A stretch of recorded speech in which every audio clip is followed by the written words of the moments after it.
और राज्यों में महान्यायवादी की तर्ज पे होता है महाधिवक्ता यानी एडवोकेट जनरल। तो भारत सरकार का प्रथम विधिक सलाहकार होता है महान्यायवादी। विधिक सलाहकार का क्या काम होता है? सरकार की तरफ से कोई भी केस हो तो महत्वपूर्ण केस को हैंडल करता है और सरकार को न्यायिक सलाह देता है। तो न्यायिक सलाह देने का कार्य महान्यायवादी का है। अगला प्रश्न है, प्रधानमंत्री के कर्तव्यों का उल्लेख किस अनुच्छेद में है? तो अनुच्छेद 78 में प्रधानमंत्री के कर्तव्यों का उल्लेख है और अनुच्छेद 76 में महान्यायवादी का उल्लेख। तो प्रधानमंत्री के कर्तव्यों का उल्लेख अनुच्छेद 78 में है।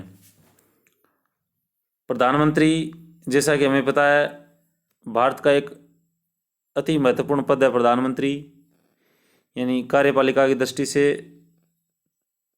सबसे महत्वपूर्ण पद, या हम इसे समकक्षों में प्रथम कह सकते हैं।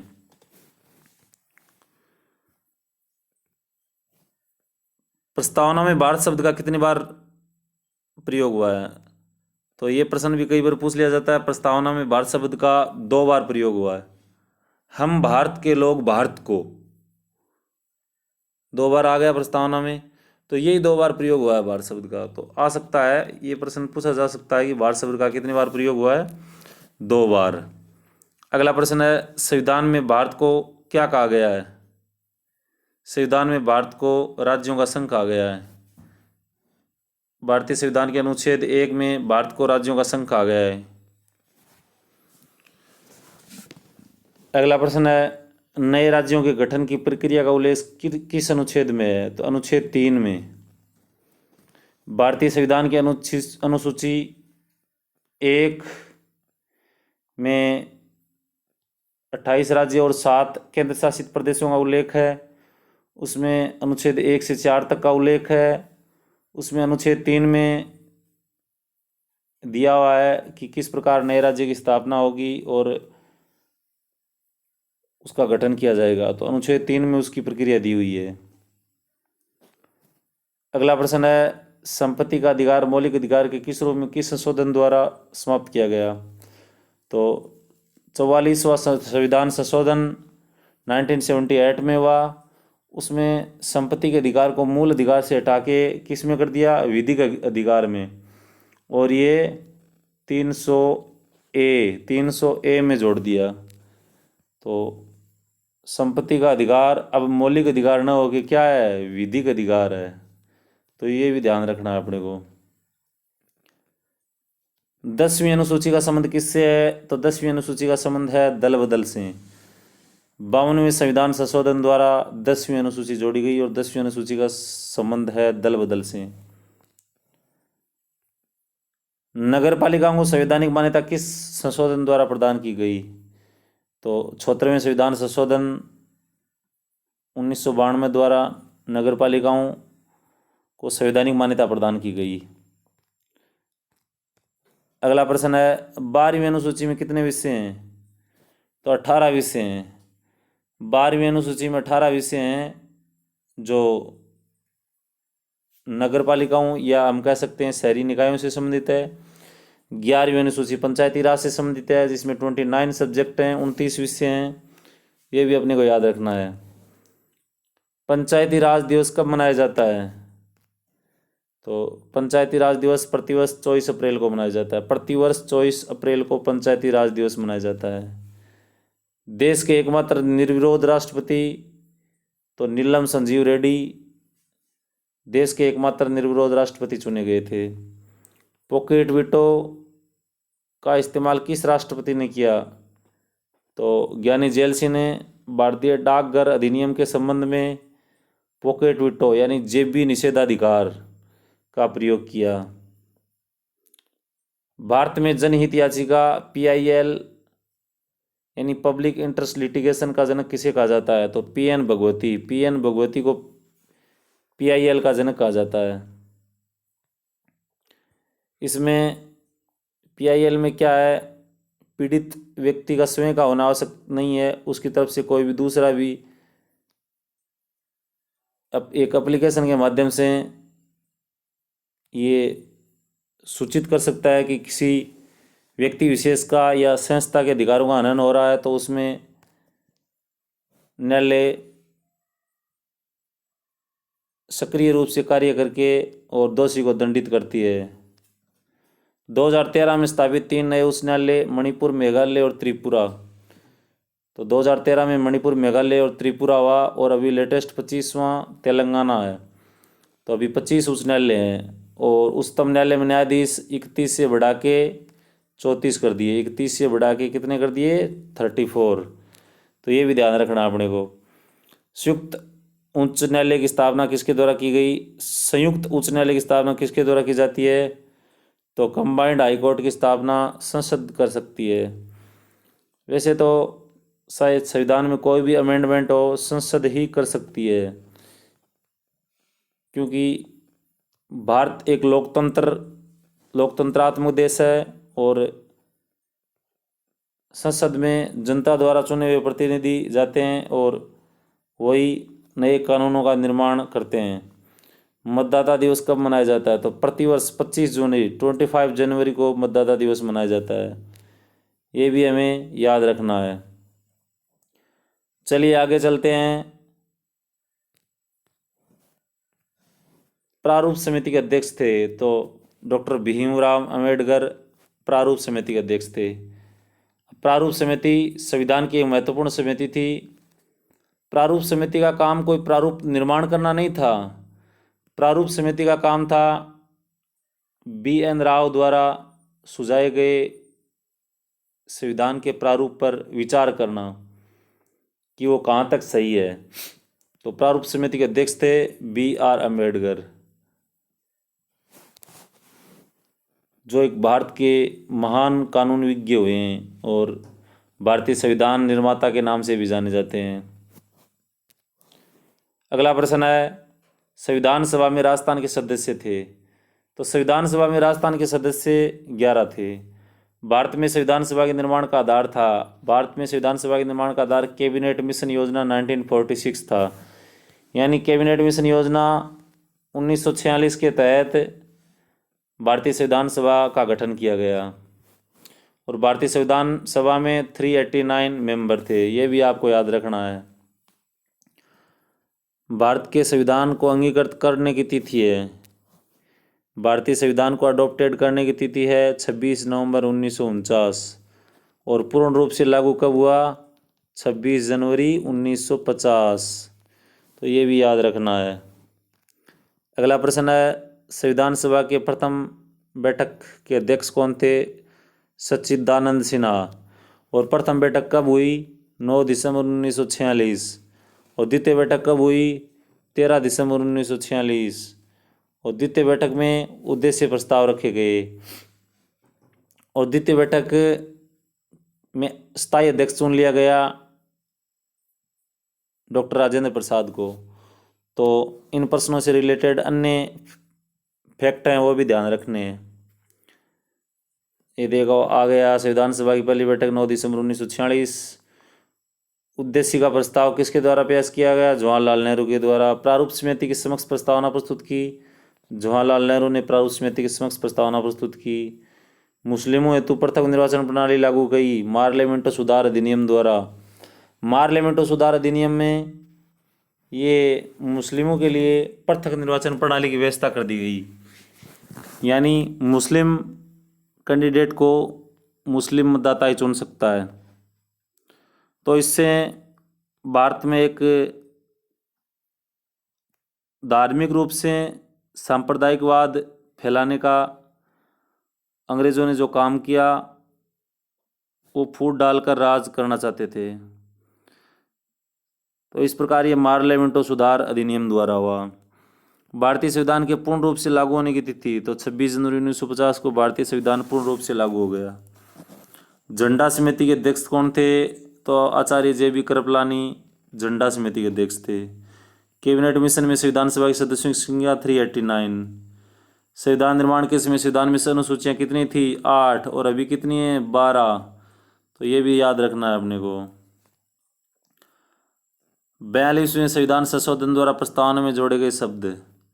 तो 42वें संविधान संशोधन द्वारा प्रस्तावना में 3 शब्द जोड़े गए। कौन कौन से? समाजवादी, पंथ निरपेक्ष और अखंडता, ये 3 शब्द 42वें संविधान संशोधन 1976 के द्वारा जोड़े गए। और 42वें संविधान संशोधन को सबसे, हम कह सकते हैं कि ये सबसे बड़ा संविधान संशोधन हुआ, और इसको मिनी संविधान भी कहते हैं, और सबसे विवादित संविधान संशोधन के नाम से भी जाना जाता है। तो इनसे संबंधित ये फैक्ट हैं, ये भी ध्यान रखने हैं। सोवियत रूस से संवैधानिक विशेषता ली गई है, तो मूल कर्तव्य, फंडामेंटल राइट, जो 42वें संविधान संशोधन 1976 द्वारा भाग 4 क में जोड़े गए, सरदार सवर्ण सिंह समिति की सिफारिश पर जोड़े गए, ये भी आपने को ध्यान रखना है। अब आगे अवशिष्ट शक्तियों को केंद्र को सौंपने का लक्षण लिया गया, तो कनाडा के संविधान से अवशिष्ट शक्तियों केंद्र को सौंपने का लक्षण लिया गया। कनाडा के संविधान से और क्या लिया गया? संघीय शासन व्यवस्था कनाडा के संविधान से ली गई है। संविधान संशोधन प्रक्रिया प्रेरित है, हम यूँ कह सकते हैं कि संविधान संशोधन प्रक्रिया दक्षिण अफ्रीकी संविधान से ली गई है। तो तत्कालीन जो संविधान सभा में मेंबर थे वो बड़े ही कानून विज्ञ, जानकार थे। उन्होंने सभी देशों के संविधानों से जो महत्वपूर्ण जो बातें थी उन सभी को अपने संविधान में समाहित किया, और भारत को एक नई मजबूती और नया आधार प्रदान किया, और विश्व का सबसे बड़ा संविधान दिया, स्वर्णिम संविधान दिया।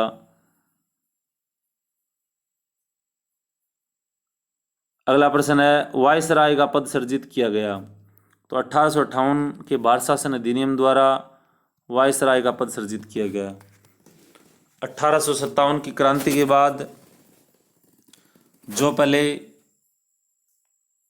भारत से संबंधित राजनीतिक कार्य ब्रिटिश ईस्ट इंडिया कंपनी देखती थी, उससे छीन लिया गया, और उनकी जो शक्ति सीधी ब्रिटिश महारानी के हाथ में चली गई, और वायसराय के पद का सृजित कर दिया गया।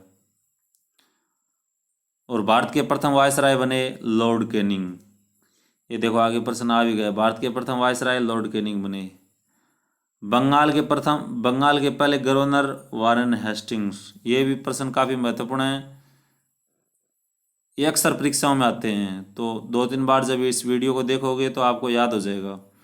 इस वीडियो को पूरा देखें, आगे और भी अति महत्वपूर्ण प्रश्न आने वाले हैं।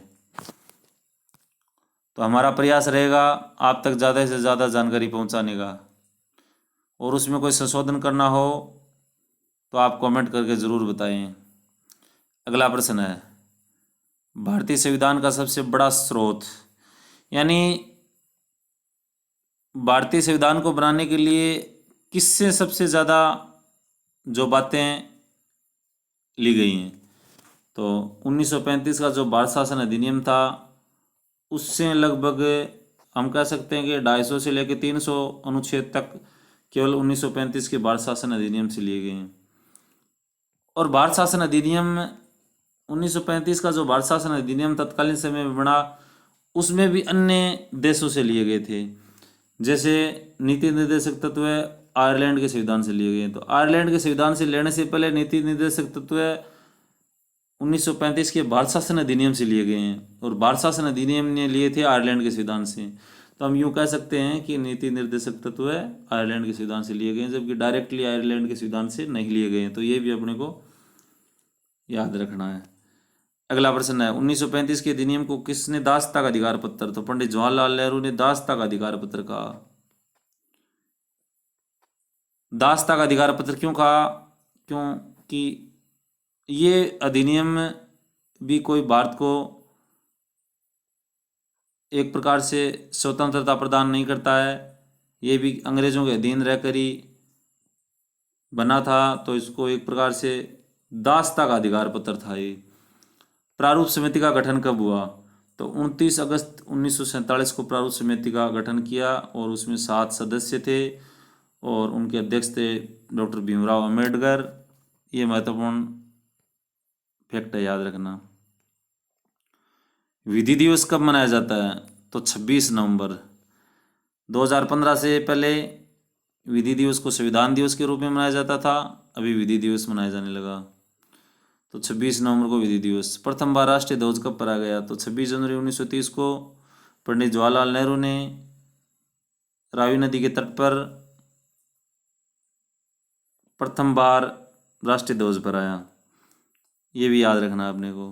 कांग्रेस के किस अधिवेशन में पूर्ण स्वराज की घोषणा की गई? तो लाहौर अधिवेशन 1929 में पूर्ण स्वराज की घोषणा की गई। अगला प्रश्न है, डॉक्टर अंबेडकर किस प्रदेश से संविधान सभा के सदस्य थे? डॉक्टर अंबेडकर बम्बई से थे। डॉक्टर अंबेडकर पहले बम्बई से खड़े हुए थे, तो बम्बई से हार गए, तो फिर कुछ संविधान विज्ञ पंडित जवाहरलाल नेहरू और वल्लभ भाई पटेल ने कहा कि डॉक्टर भीमराव अंबेडकर का संविधान में रहना जरूरी है, संविधान सभा में रहना जरूरी है। तो उनको बंगाल से चुनाव लड़ा गया और वे बंगाल से चुनाव लड़े और जीते भी। तो बंगाल से जीतने के बाद जब पाकिस्तान का विभाजन हुआ, तो तत्कालीन जो उस टाइम का क्षेत्र था, वो क्षेत्र का नाम था मैसूर कुर्ला। वो क्षेत्र पाकिस्तान के इलाके में चला गया। तो फिर अंबेडकर को सीट छोड़नी पड़ी और फिर अंबेडकर के लिए बम्बई से थे एक जयकर नाम के थे, उन्होंने अपनी सीट छोड़ी और डॉक्टर अंबेडकर को संविधान सभा में बम्बई से सदस्य भिजवाया। तो ऑप्शन में बम्बई भी आ सकता है, बंगाल भी आ सकता है। तो बम्बई बंगाल दोनों आए तो बम्बई करना है, नहीं तो बंगाल करना है। आधुनिक भारत का मनु किसे कहा जाता है? डॉक्टर अंबेडकर को आधुनिक भारत का मनु कहा जाता है। प्राचीन भारत में जो कानून विज्ञ मनु को माना जाता है और आधुनिक भारत में डॉक्टर अंबेडकर। तो हम कह सकते हैं कि आधुनिक भारत का मनु था डॉक्टर अंबेडकर। 9वीं अनुसूची किस संविधान संशोधन द्वारा जोड़ी गई? तो 9वीं अनुसूची प्रथम संविधान संशोधन 1951 द्वारा जोड़ी गई, जिसमें भूमि सुधार से संबंधित विषयों को डाला गया। और अगला प्रश्न है, संविधान सभा में उद्देश्य प्रस्ताव कब रखा गया? तो 26 जनवरी 1947 को संविधान सभा में उद्देश्य प्रस्ताव रखा गया। सर्वोच्च न्यायालय के प्रथम मुख्य न्यायाधीश हीरालाल जे कानिया सर्वोच्च न्यायालय के प्रथम मुख्य न्यायाधीश थे। हीरालाल जे कानिया सर्वोच्च न्यायालय के प्रथम मुख्य न्यायाधीश। राष्ट्रीय ध्वज की डिजाइन किसने तैयार की? तो पिंगली वेंकैया ने राष्ट्रीय ध्वज की डिजाइन तैयार की। हम भारत के लोग जैसे शब्द कहाँ से लिए गए हैं? हम भारत के लोग जैसी शब्दावली का उल्लेख है, हम भारत के लोग जैसी शब्दावली का उल्लेख प्रस्तावना में है, लेकिन प्रस्तावना में ये शब्द यूएसए के संविधान से लिए गए हैं, ये भी अपने को याद रखना है। प्रस्तावना में ये शब्द यूएसए के संविधान से लिए गए हैं। चलिए आगे चलते हैं। संपूर्ण क्रांति का नारा किसने दिया? तो संपूर्ण क्रांति का नारा श्री जयप्रकाश नारायण ने दिया। संपूर्ण क्रांति का से तात्पर्य देश के सामाजिक, आर्थिक, राजनीतिक सभी क्षेत्रों में आमूलचूल परिवर्तन से संपूर्ण क्रांति। अगला प्रश्न है, पहले व्यक्ति जिन्हें मरणोपरांत भारत रत्न दिया गया? तो लाल बहादुर शास्त्री जो भारत के द्वितीय प्रधानमंत्री थे, पंडित जवाहरलाल नेहरू जी के बाद बने, उनको मरणोपरांत भारत रत्न प्रदान किया गया। मतदाता की आयु 21 वर्ष से 18 वर्ष किस संशोधन द्वारा की गई? तो जब भारत संविधान लागू हुआ उस समय मतदाता की आयु 21 वर्ष थी और 61वें संविधान संशोधन 1989 के द्वारा मतदाता की आयु 18 वर्ष कर दी गई। तो ये काफ़ी महत्वपूर्ण प्रश्न है और अक्सर परीक्षाओं में पूछ लिया जाता है, तो इसको याद रखना है। अगला प्रश्न है, शिक्षण संस्थानों में धार्मिक शिक्षा का प्रतिबंध किस अनुच्छेद के तहत लगाया गया? तो अनुच्छेद 28 के तहत राजकीय शिक्षण संस्था व सरकार से अनुदान प्राप्त शिक्षण संस्थाओं में धार्मिक शिक्षा नहीं दी जा सकती। राष्ट्रपति के विरुद्ध महाभियोग किस आधार पर लगाया जा सकता है? तो संविधान के उल्लंघन के आरोप में राष्ट्रपति के विरुद्ध महाभियोग लगाया जा सकता है। ये भी काफी महत्वपूर्ण प्रश्न है, ये याद रखना है अपने को। अगला प्रश्न है मंत्रिमंडल शब्द का उल्लेख किया गया है। तो अनुच्छेद 352 में मंत्रिमंडल शब्द का उल्लेख किया गया है। अनुच्छेद 352 में कहा गया है जब आपातकाल लगाना हो तो राष्ट्रपति मंत्रिमंडल की कैबिनेट की लिखित सलाह पर ही आपातकाल घोषित करेगा। तो कैबिनेट की लिखित सलाह शब्द का प्रयोग केवल अनुच्छेद 352 में किया गया है। मूल संविधान में मंत्रिमंडल शब्द का प्रयोग नहीं था। सरपंच अपना इस्तीफा किसे देता है? तो खंड विकास अधिकारी, ब्लॉक डेवलपमेंट ऑफिसर को सरपंच अपना इस्तीफा देता है। नगर परिषद का राजनीतिक प्रमुख कौन होता है? तो सभापति नगर परिषद का राजनीतिक प्रमुख होता है। पंचायती राज संस्थाओं में महिला आरक्षण 1/3 से बढ़ाकर 1/2 करने से संबंधित विधेयक है 110वां संविधान संशोधन विधेयक। चंडीगढ़ का प्रशासक कहलाता है? तो चंडीगढ़ का प्रशासक आयुक्त कहलाता है। पंचायती राज संस्थाओं के चुनाव कराने वाले प्रथम राज्य आंध्र प्रदेश में सबसे पहले पंचायती राज संस्थाओं के चुनाव हुए और सबसे पहले पंचायती राज का गठन हुआ वो राजस्थान में हुआ 2 अक्टूबर 1959 को। ये भी याद रखना अपने को। 10वीं अनुसूची कौन से संशोधन द्वारा जोड़ी गई? तो 52वें संविधान संशोधन द्वारा 10वीं अनुसूची जोड़ी गई और 52वां संविधान संशोधन दल बदल से संबंधित है, यानी वो दल बदल पर रोक लगाता है। विषाक्तवाद का संबंध किससे? कार्यस्थल पर महिलाओं के यौन शोषण उत्पीड़न का संबंध है विषाक्तवाद से। संविधान सभा के संवैधानिक सलाहकार सर BN राव संविधान सभा के संवैधानिक सलाहकार थे। सर BN राव का हम यूँ कह सकते हैं कि संविधान बनाने में बहुत ज़्यादा योगदान रहा तो कोई अतिशयोक्ति नहीं होगी। सर BN राव एक वरिष्ठ भारतीय प्रशासनिक सेवा के अधिकारी थे, काफ़ी जानकार थे। इन्होंने बांग्लादेश का संविधान भी बनाया। तो हमें ये महत्वपूर्ण प्रश्न है, संविधान सभा के संवैधानिक सलाहकार सर BN राव थे। केंद्र राज्यों के बीच विषयों का बंटवारा किस अनुसूची में किया गया? तो 7वीं अनुसूची में केंद्र राज्यों के बीच विषयों का बंटवारा किया गया। पंचायती राज संस्थाओं को संवैधानिक मान्यता, तो जोधपुर के प्रसिद्ध कानून विज्ञ लक्ष्मीमल सिंघवी समिति ने पंचायती राज संस्थाओं को वैधानिक दर्जा देने की सिफारिश की। अगला प्रश्न है क्रिप्स मिशन प्रस्ताव को किसने दिवालिया बैंक की संज्ञा दी? तो क्रिप्स मिशन के प्रस्ताव को महात्मा गांधी ने पोस्ट डेटेड चेक कहा,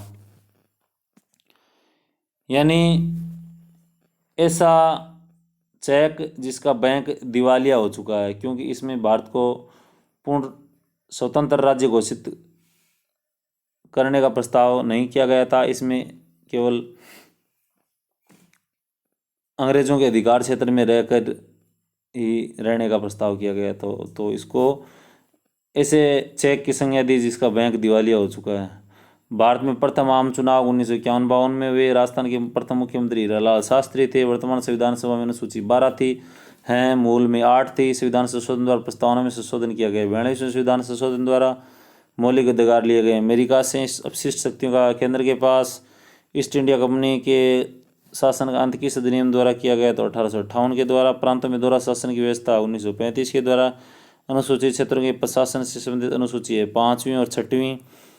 द्विस्तरीय पंचायती राज अशोक मेहता समिति 1977। सरकारी आयोग का संबंध किससे? केंद्र राज्य संबंधों से। प्रथम प्रशासनिक सुधार आयोग के अध्यक्ष थे मोरारजी देसाई, उनके बाद के हनुमंतैया बने। द्वितीय केंद्र राज्य संबंध आयोग के अध्यक्ष थे पुंछी, MM पुंछी, मदन मोहन पुंछी, तो उच्चतम न्यायालय के सेवानिवृत्त न्यायाधीश थे। 1971 के भारत पाक युद्ध के समय देश के राष्ट्रपति VV गिरी 1971 के भारत पाक युद्ध के समय देश के राष्ट्रपति थे। तो इस प्रकार से प्रश्न भी आ जाते हैं, तो इनको भी अपने को ध्यान रखना है। 73वें व 74वें संविधान संशोधन के 73वें संविधान संशोधन के समय देश के प्रधानमंत्री PV नरसिम्हा राव। अनिवार्य व निःशुल्क प्राथमिक शिक्षा अधिकार अधिनियम 2009 कब लागू हुआ? 1 अप्रैल 2010 से। काफ़ी महत्वपूर्ण प्रश्न है।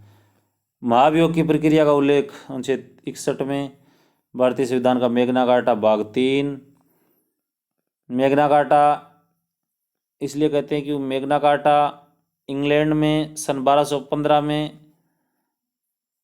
सबसे पहले मेग्ना कार्टा 1215 में लागू हुआ। तो भाग 3 जिसमें नागरिकों को मौलिक अधिकार दिए हुए हैं, तो इसे भारतीय संविधान का मेग्ना कार्टा कहा जाता है। काफी महत्वपूर्ण प्रश्न है। न्यायिक पुनरावलोकन का अधिकार कौन सा है? अनुच्छेद 13 में न्यायिक पुनरावलोकन का आधार दे रखा है। यानी हम कह सकते हैं कि विधि शब्द को परिभाषित किया गया अनुच्छेद 13 में, और अनुच्छेद 13 सबसे महत्वपूर्ण अनुच्छेद माना जाता है संविधान का। सामाजिक आर्थिक न्याय का प्रतीक किस भाग को कहा जाता है? तो भाग 4 को सामाजिक आर्थिक न्याय यानी नीति निर्देशक तत्व DPSP का उल्लेख किया गया है भाग 4 में। मूल कर्तव्य किस संशोधन द्वारा जोड़े गए? तो 42वें संविधान संशोधन द्वारा मूल कर्तव्य जोड़े गए। तीनों सेनाओं का सर्वोच्च कमांडर राष्ट्रपति। संविधान का सर्वाधिक विवादास्पद अनुच्छेद 356। डॉक्टर अम्बेडकर ने किस अधिकार को भारतीय संविधान की आत्मा संवैधानिक उपचारों का अधिकार? अनुच्छेद 32। राज्यसभा का प्रधान सभापति उपराष्ट्रपति होता है। राष्ट्रपति संसद में कितने सदस्य मनोनीत कर सकता है? तो 14। 12 + 2। 12 सदस्य कला, साहित्य, विज्ञान व समाज सेवा में उत्कृष्ट प्रदर्शन करने वाले, और 2 सदस्य आंग्ल भारतीय। कुल मिला के 14 सदस्यों को मनोनीत कर सकता है। भारत की विदेश नीति का आधार अनुच्छेद 51 अंतर्राष्ट्रीय संबंध का उल्लेख किया गया है। अनुच्छेद 51 में कहा गया है कि भारत अंतर्राष्ट्रीय शांति व्यवस्था स्थापित करने का प्रयास करेगा, और उसी का आधार है भारत की विदेश नीति, जो पंडित जवाहरलाल नेहरू के प्रयासों से अमल में आई। प्रथम आंग्ल भारतीय जो संसद में निर्वाचित हुए, काफी महत्वपूर्ण प्रश्न है। प्रथम आंग्ल भारतीय जो संसद में निर्वाचित हुए, डेरेक ओ ब्रायन, ये याद रखना है। सूचना का अधिकार अधिनियम कब लागू हुआ? 12 अक्टूबर 2005। लोकपाल अम्बुड्समैन की अवधारणा किस देश से ली गई? स्वीडन से। स्वीडन में सबसे पहले 1809 में अम्बुड्समैन लागू हुआ। अब तक भारत में कितनी बार संसद के संयुक्त अधिवेशन हो चुके हैं? 3 बार हुए हैं केवल। संसद की कंबाइंड बैठक अब तक 3 बार हुई है। अब तक संविधान में कितने संशोधन हो चुके हैं? तो 100, अभी 3 और हो गए, 103 टोटल। संविधान संशोधन हेतु अब तक कितने विधेयक? 122, अभी 125-26 रखे जा चुके हैं। भारत बांग्लादेश के बीच सीमा संबंधी विवाद के समाधान हेतु संविधान संशोधन 100वां संविधान संशोधन किया गया था, जिसमें कुछ बस्तियां बांग्लादेश को सौंपी और कुछ बांग्लादेश वालों ने भारत को सौंपी। लोकतांत्रिक विकेंद्रीकरण का जनक किसे कहा जाता है? तो बलवंत राय मेहता को लोकतांत्रिक विकेंद्रीकरण का जनक कहा जाता है। ग्राम पंचायत की गणपूर्ति 1/3। पंचायत समिति का प्रशासनिक प्रमुख कहलाता है खंड विकास अधिकारी, ब्लॉक डेवलपमेंट ऑफिसर। राजस्थान में पंचायती राज संस्थाओं को कितने कार्य आवंटित किए गए हैं? तो 23 कार्य। टोटल 29 कार्यों का उल्लेख है संविधान में, और 23 कार्य दिए गए हैं राजस्थान में पंचायती राज संस्थाओं को। राजस्थान विकास किस विभाग की पत्रिका है? तो काफ़ी महत्वपूर्ण प्रश्न है। ग्रामीण विकास और पंचायती राज विभाग की पत्रिका का नाम है राजस्थान विकास। राजस्थान स्थापना दिवस 1 नवंबर 1956 को राजस्थान का एकीकरण हुआ 7 चरणों में, तो 1 नवंबर को स्थापना दिवस मनाया जाता है। राजस्थान में कितनी बार राष्ट्रपति शासन लग चुका? 4 बार। राजस्थान में अभी तक 4 बार राष्ट्रपति शासन लग चुका है। पंजाब में आतंकवादियों के विरुद्ध 1984 में कौन सा ऑपरेशन चलाया गया? Operation blue star. पंजाब में आतंकवादियों ने स्वर्ण मंदिर पर कब्जा कर लिया था और एक अलग से खालिस्तान की मांग कर रहे थे, तो उनके खिलाफ ऑपरेशन ब्लू स्टार चला के आतंकवादियों को मार दिया गया। श्रीलंका में लिट्टे आतंकवादियों के विरुद्ध भारतीय सेना का कौन सा ऑपरेशन चला गया? ऑपरेशन पवन। गुजराल सिद्धांत विदेश नीति से संबंधित। महिलाओं के विरुद्ध घरेलू हिंसा कानून 26 अक्टूबर 2006। अगला प्रश्न है, मंत्रिपरिषद के सदस्यों की अधिकतम संख्या लोकसभा के सदस्यों की 15%। लोकसभा के जो सदस्य हैं उनके 15, यानी 100 सदस्यों में 15 सदस्य मंत्री बन सकते हैं। तो इस हिसाब से भारत के 545 सदस्य, तो हम कह सकते हैं कि 15 5 75 और लगभग 81-82 सदस्य बन सकते हैं। यदि मंत्री किस सदन का सदस्य न हो तो उसे किसी एक सदन की सदस्यता अर्जित करनी होती है 6 महीने में। अगर किसी भी सदन का सदस्य अगर मंत्री नहीं हो, किसी ऐसे व्यक्ति को मंत्री बना दिया गया जो किसी भी सदन का सदस्य नहीं हो, तो कम से कम 6 महीने में उसको सदस्यता ग्रहण करनी पड़ेगी, नहीं तो उसका मंत्री पद रद्द कर दिया जाएगा। लोकसभा में वर्तमान में केंद्र शासित प्रदेशों के सदस्य 13 सदस्य हैं। संसद की मान्य भाषा हिंदी व अंग्रेजी। और आपके लिए मैं बता दूंगा, विधान ये लोकसभा अध्यक्ष चाहे तो क्षेत्रीय भाषा में बोलने की अनुमति भी दे सकता है अगर उसको हिंदी व अंग्रेजी का ज्ञान नहीं हो। राज्यसभा में केंद्र शासित प्रदेशों से सांसद दिल्ली व पांडिचेरी से आते हैं। दिल्ली से 7 व पांडिचेरी से 1। आम बजट को पेश किया जाता फरवरी के अंतिम कार्य दिवस पर। किस समिति में केवल लोकसभा के सदस्य होते हैं? प्राक्कलन समिति में केवल लोकसभा के सदस्य होते हैं। विनियोजन विधेयक संबंधित संचित निधि से धन निकालने हेतु विनियोजन विधेयक लाया जाता है। भारत की संचित निधि से धन निकालने हेतु अनुमति की आवश्यकता संसद की लेनी पड़ती है। वर्तमान में सर्वोच्च न्यायालय के न्यायाधीशों की संख्या 31, अभी +4 34 हो गए। अभी सर्वोच्च न्यायालय के न्यायाधीश की सेवानिवृत्ति की आयु 65 ईयर्स। लोक लेखा समिति का प्रमुख कार्य के कंट्रोलर ऑडिटिंग जनरल की रिपोर्ट की जांच करना, यानी भारत सरकार में जो भी पैसा खर्च किया गया वो पैसा कहाँ कहाँ खर्च किया गया और कौन से मद में जहाँ खर्च होना था वहाँ किया या नहीं, ये रिपोर्ट तैयार करता है के कंट्रोलर ऑडिटिंग जनरल। और उसकी रिपोर्ट की जांच करता है लोक लेखा समिति, जिसमें 15 सदस्य लोकसभा से और 7 सदस्य राज्यसभा से, टोटल 22 सदस्य होते हैं। लोक उद्यम संबंधी समिति में लोकसभा सदस्य होते हैं 15। राजस्थान के वर्तमान राज्यपाल ये कल्याण सिंह, अभी इनके 5 साल पूरा हो गया। अभी है कलराज मिश्र। द्विसदनात्मक विधानमंडल वाले राज्य, तो 7 राज्यों में द्विसदनात्मक विधानमंडल है। उच्चतम न्यायालय एक अभिलेख न्यायालय है। इसके लिए सभी निर्णय सभी जगह साक्षी होते हैं। अपने अवमानना के लिए दंड दे सकता है। तो संविधान के अनुच्छेद 129 में उच्चतम न्यायालय को अभिलेख न्यायालय का दर्जा दिया गया है।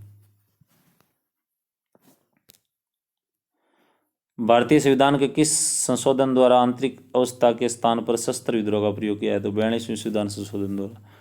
संसद के दोनों सदनों की संयुक्त बैठक की अध्यक्षता लोकसभा का अध्यक्ष करता है। संविधान में आपातकालीन रूप बंद किए गए जर्मनी से संविधान से। जर्मनी की वीमर संविधान से आपातकालीन उपबंध लिए गए हैं। मुख्य सचिव किसकी नियुक्ति करता है? तो मुख्यमंत्री। मुख्य सचिव की नियुक्ति कौन करता है? मुख्यमंत्री।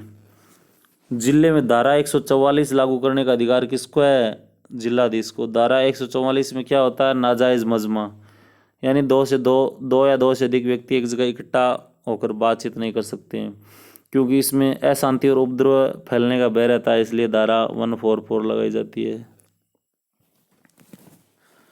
राज्य का सबसे बड़ा प्रशासनिक अधिकारी कौन होता है? तो मुख्य सचिव। राज्यपाल कितने सदस्यों को विधान परिषद में मनोनीत कर सकता है? 1/6। राजस्थान विधानसभा में सदस्य 200। राज्यपाल को शपथ कौन दिलवाता है? हाईकोर्ट का मुख्य न्यायाधीश। राज्यपाल की नियुक्ति राष्ट्रपति करता है। राज्यपाल का कार्यकाल राष्ट्रपति के प्रसाद पर्यंत, मतलब जब तक राष्ट्रपति चाहे।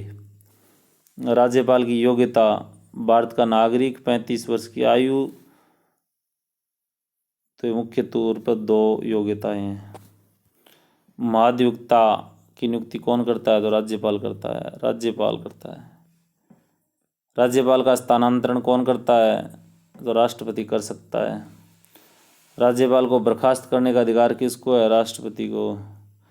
उस न्यायालय के न्यायाधीश को शपथ कौन दिलाता है? राज्यपाल। राज्य द्वारा पोषित विश्वविद्यालय के कुलपति की नियुक्ति कौन करता है? राज्यपाल। अनुच्छेद 200 से संबंधित विधेयक पर राज्यपाल द्वारा सहमति आवश्यक है, यानी ये अगर कोई ऐसा विधेयक हो जिसमें राष्ट्रपति को भेजना अनिवार्य है, तो अनुच्छेद 200 के तहत राष्ट्रपति के लिए सुरक्षित रख सकता है राज्यपाल। मूल ढांचे का सिद्धांत है। केशवानंद भारती बनाम केरल राज्य, 24 अप्रैल 1973 का मामला।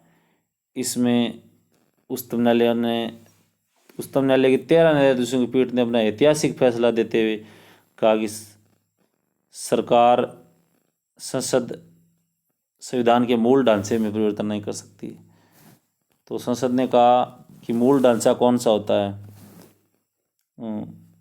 उच्चतम न्यायालय ने कहा कि हम समय समय पर बताते रहेंगे कि मूल ढांचे से संबंधित कौन कौन से विषय हैं। तो केशवानंद भारती बनाम केरल राज्य 24 अप्रैल 1973 का मामला था। केशवानंद भारती एक कोई महंत थे और ज़मीन से संबंधित मामला था। भारतीय संविधान का, या हम कह सकते हैं कि आज़ादी के बाद से केशवानंद भारती बनाम केरल राज्य सबसे बड़ा विवादित वाद रहा है और ये भारतीय राजनीतिक विज्ञान में महत्वपूर्ण जगह रखता है। संविधान में हटाने हेतु महाभियोग की प्रक्रिया का उल्लेख है। राष्ट्रपति संविधान में हटाने हेतु महाभियोग की प्रक्रिया, महाभियोग यानी इम्पीचमेंट शब्द का प्रयोग केवल राष्ट्रपति के लिए ही किया गया है। संघीय कार्यपालिका का प्रमुख कौन होता है? राष्ट्रपति। राष्ट्रपति अपना त्यागपत्र उपराष्ट्रपति को। राष्ट्रपति का कार्यकाल 5 वर्ष। भारत में कोई भी राष्ट्रपति कितनी बार राष्ट्रपति बन सकता है? तो कितने भी बार बन सकता है, ऐसा कुछ नहीं, जबकि अमेरिका संविधान में लिखा हुआ है कि 2 बार बन सकेगा। राष्ट्रपति चुनाव संबंधी विवाद का निपटारा कौन करता है? तो सर्वोच्च न्यायालय। ये हम कह सकते हैं कि सर्वोच्च न्यायालय के प्रारंभिक अधिकारिता के अंदर आता है। अध्यादेश को संसद का सत्र आरंभ होने पर कितनी अवधि की भीतर अनुमति देना आवश्यक है? 6 सप्ताह। यानी अध्यादेश की अवधि 6 महीने रहती है और 6 महीने के अंदर अंदर संसद का सत्र बुलाना पड़ता है। संसद का सत्र बुलाते ही 6 सप्ताह के अंदर अध्यादेश को स्वीकृति लेनी पड़ती है, नहीं तो अध्यादेश स्वतः निरस्त हो जाता है। भारत में प्रधानमंत्री की नियुक्ति कौन करता है? राष्ट्रपति। 14वें वित्त आयोग के अध्यक्ष YV रेड्डी। आकस्मिक निधि से राशि निकालने हेतु अनुमति की आवश्यकता होती है? राष्ट्रपति। आकस्मिक निधि से राशि निकालने के लिए राष्ट्रपति की अनुमति आवश्यक है। संयुक्त बैठक बुलाने की शक्ति निहित है, तो राष्ट्रपति में संयुक्त बैठक बुलाने की शक्ति निहित है। राष्ट्रपति चाहे तो लोकसभा और राज्यसभा की संयुक्त बैठक बुला सकता है और अब तक 3 बार संयुक्त बैठक बुलाई जा चुकी है। संविधान के अनुच्छेद में वित्तीय आपातकाल, अनुच्छेद 360 के तहत वित्तीय आपातकाल और किसी भी सरकारी कर्मचारी, यहाँ तक कि उच्चतम न्यायालय के न्यायाधीश का भी वेतन सर्वोच्च आपातकाल, वित्तीय आपातकाल में कम किया जा सकता है। सेना का सर्वोच्च कमांडर कौन होता है? तो राष्ट्रपति सेना का सर्वोच्च कमांडर होता है। सेना में ये जल सेना, थल सेना और वायु सेना तीनों आती हैं। अनुच्छेद 352 के अंतर्गत आपातकाल की अधिकतम बढ़ाया जा सकता है, तो अनिश्चित काल के लिए। मित्रों, बोर मत होइएगा। अगर आप सुनते सुनते थक जाएं तो एक बार वीडियो को पॉज करके दोबारा चला लीजिए और बने रहिए हमारे चैनल के साथ, GK with Kailash Punia channel. दोस्तों, चैनल को लाइक ज़रूर करें ताकि इसी तरह की हम उपयोगी जानकारी आप तक प्रेषित करते रहें। अगला प्रश्न है, वर्तमान, ये छोड़ो, मंत्री व्यक्तिगत रूप से जिम्मेदार होते हैं। मंत्री व्यक्तिगत रूप से राष्ट्रपति के प्रति जिम्मेदार होते हैं और सामूहिक तौर पर लोकसभा के प्रति जिम्मेदार होते हैं। अगला प्रश्न है, किस अनुसूची में उल्लेखित विषयों को न्यायिक समीक्षा से बाहर रखा गया? 9वीं अनुसूची। लेकिन 2007 से उच्चतम न्यायालय ने फैसला दे दिया है कि 9वीं अनुसूची में जो विषय हैं उनकी भी न्यायिक समीक्षा हो सकती है, तो अभी इस प्रकार का मामला नहीं रहा। नगरीय स्वशासन से संबंधित विषयों का उल्लेख है 12वीं अनुसूची में। न्यायिक समीक्षा का सिद्धांत प्रेरित अनुच्छेद 13 से है। 13 में विधि शब्द को परिभाषित किया गया है। विधि के समक्ष समानता अवधारणा ब्रिटेन से ली गई है, यह अनुच्छेद 14 में है। और विधियों का समान संरक्षण अमेरिका से लिया गया। मूल अधिकारों का वर्णन किया गया संविधान के भाग 3 में। मूल अधिकारों का उल्लेख संविधान के अनुच्छेद 12 से 35 में है। विधियों का समान संरक्षण अमेरिका से। प्रेस की स्वतंत्रता अनुच्छेद 19 में निहित है। इंदिरा साहनीवाद अन्य पिछड़ा वर्ग आरक्षण से संबंधित है, इसे हम मंडलवाद के नाम से भी जानते हैं। राज्य द्वारा आरक्षण देने से संबंधित नीति का संवैधानिक आधार उपबंध है, अनुच्छेद 16(4). सहकारी समितियों के गठन की स्वतंत्रता दी गई अनुच्छेद 19 में। अनुच्छेद 19 में स्वतंत्रता के अधिकार के तहत स्वतंत्रताओं का उल्लेख है 6 प्रकार की स्वतंत्रता। सर्वोच्च न्यायालय इंदिरा साहनीवाद में आरक्षण की उच्चतम सीमा घोषित की 50% से ऊपर आरक्षण नहीं हो सकता। इंदिरा साहनीवाद में उच्चतम न्यायालय ने ऐसा आदेश दिया। राज्य को किसी एक अपराध के लिए 2 बार सजा देने जाने से रोका जा सकता। अनुच्छेद 20 में। अनुच्छेद 20 में किसी भी व्यक्ति को एक दोष के लिए, एक अपराध के लिए 2 बार सजा नहीं दी जा सकती। और अनुच्छेद 20 में ये भी कहा गया है कि किसी भी अपराधी को अपने विरुद्ध गवाही नहीं दिए जाने के लिए बाध्य नहीं किया जा सकता। और अनुच्छेद 20 में ये भी कहा गया है किसी भी अपराध करने की बाद कोई कानून बनाकर उसको दोषी नहीं दिया जा सकता, उससे पहले जो विधि बन रखी है उसी के तहत उस पर उसको दंड दिया जाएगा। तो भविष्य लक्षी विधि कह सकते हैं हम, भविष्य लक्षी विधि काम नहीं करेगी, भूत लक्षी विधि के अनुसार ही दंड दिया जा सकता है। तो अनुच्छेद 20 में ये 3 बातें और 3 सब क्लॉज बना रखे हैं उनकी। हल्ली प्रथा पर रोक अनुच्छेद 23 के तहत, अनुच्छेद 23 के तहत आड़ी प्रथा पर रोक लगाई गई है। शिक्षा का अधिकार किस अनुच्छेद में? अनुच्छेद 21 का में शिक्षा का अधिकार है। बाल श्रम पर रोक अनुच्छेद 24 में, अनुच्छेद 24 में 6 से 14 वर्ष तक के बच्चों को आप खतरनाक कार्य में नहीं लगा सकते, इसे हम शोषण के विरुद्ध अधिकार कह सकते हैं। तो अनुच्छेद 24 इसका आधार है। तो दोस्तों ये थे भारतीय संविधान व राज्य व्यवस्था से संबंधित 100 अति महत्वपूर्ण प्रश्न। मैं आशा करता हूँ कि आपको अच्छा लगा होगा। आप इसी तरह चैनल के साथ बने रहिए और अपना प्रेम बरकरार रखें। और आगे से इसी प्रकार की वीडियो प्राप्त करने के लिए चैनल को लाइक, शेयर व सब्सक्राइब करें। धन्यवाद।